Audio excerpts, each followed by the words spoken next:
Hello everybody, it's Anna here again today, and today we are at FLINT Castle, which in Welsh is CASTELL Y FFLINT, and it's in North Wales, and we're going to be learning all about the history of the castle and do some Welsh language as we go along. So come along and join us, you're very, very welcome. Don't forget, welcome in Welsh is croeso. This castle here at Flint was the first one of Edward I of England's iron ring of castles that he built around North Wales to subdue the Welsh. And it's actually built on 11th century castle remains, which is interesting, and not many people know about that, or maybe they just don't tend to focus on it, but I found that really, really interesting. But this castle, like I said, was the first castle of what would later become known as Edward I, who I call Naughty King Edward of England's Iron Ring, which was a chain of fortresses designed to encircle North Wales and oppress the Welsh, and this construction began almost immediately after Edward I began the First Welsh War in 1277. It is the earliest and most unusual of Wales's English-built castles, and fans of military architecture make a beeline here for this castle at Flint, because it's the first castle to be founded as part of Edward I, like I said, his campaign against Llywelyn ap Gruffydd, and that's Llywelyn the Last, in North Wales. It boasts a unique and unusually sophisticated design, as you will see as we walk around. Started in 1277 and largely completed by 1284, the castle is dominated by the Great Tower at its southeast corner.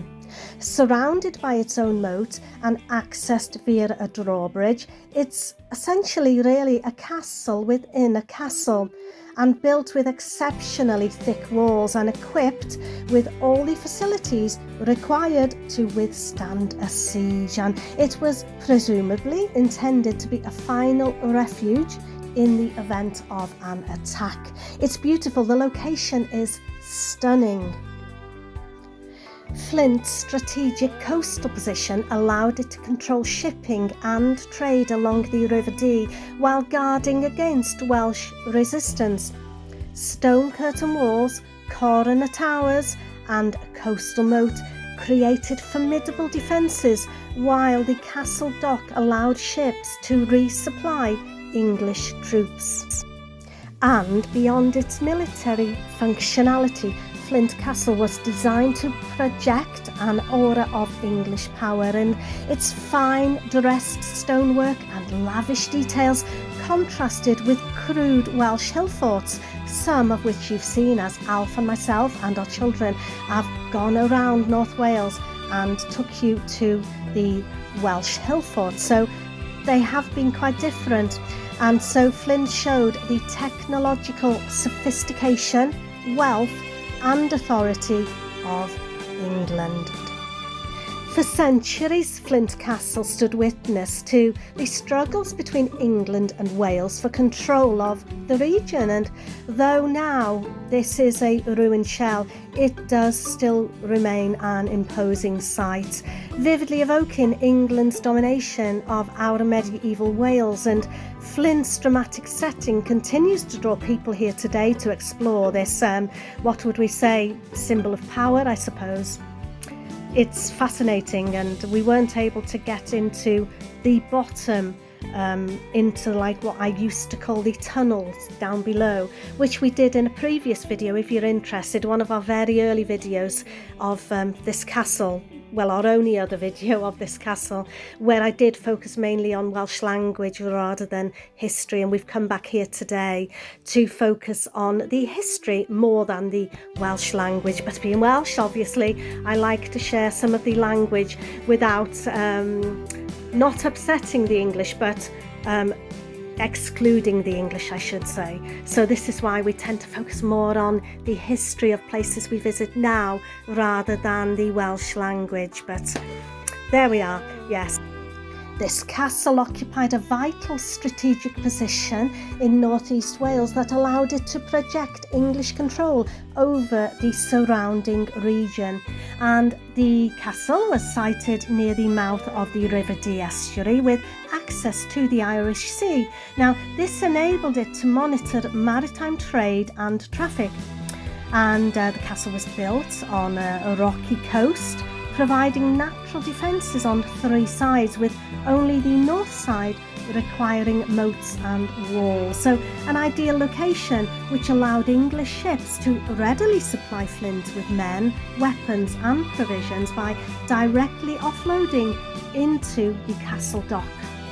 So, Flint Castle enabled England to control movement into and out of the Welsh interior along the River Dee Valley, a crucial route, and patrols could be dispatched.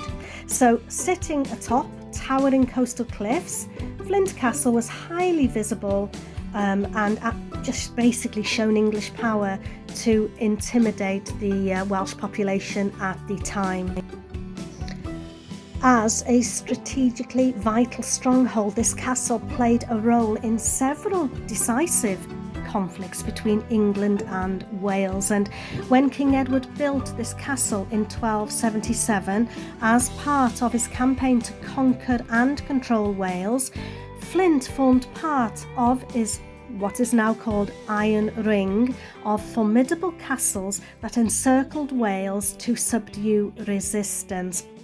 Now, in 1400, Flint Castle was famously captured through a daring night raid by Welsh forces loyal to a rebel leader who, as Welsh look up to, called Owain Glyndwr. Now, you've heard me mention him in previous videos. Our beautiful Owain Glyndwr. Just joking, but he was a man that we did all respect for what he did. But this dealt a symbolic blow to English power. However, English forces retook the castle not long after this Owain Glyndwr revolt in 1400. During the English Civil War of 1642 to 1651, Flint Castle was besieged in 1647 by parliamentary forces for over 3 months, but withstood the attack, remaining under royalist control. This was its last major conflict. With the end of the Civil War, Flint Castle gradually fell into disuse and ruin by the late 17th century as its strategic importance faded and the costs of upkeep became unsustainable, but building materials were then taken for use elsewhere, which is a shame really that we lost so much of the building.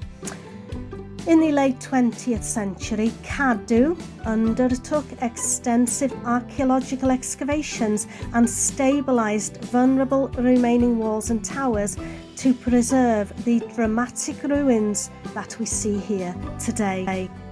Archaeological excavations here have uncovered valuable insights into the site's origins and evolution.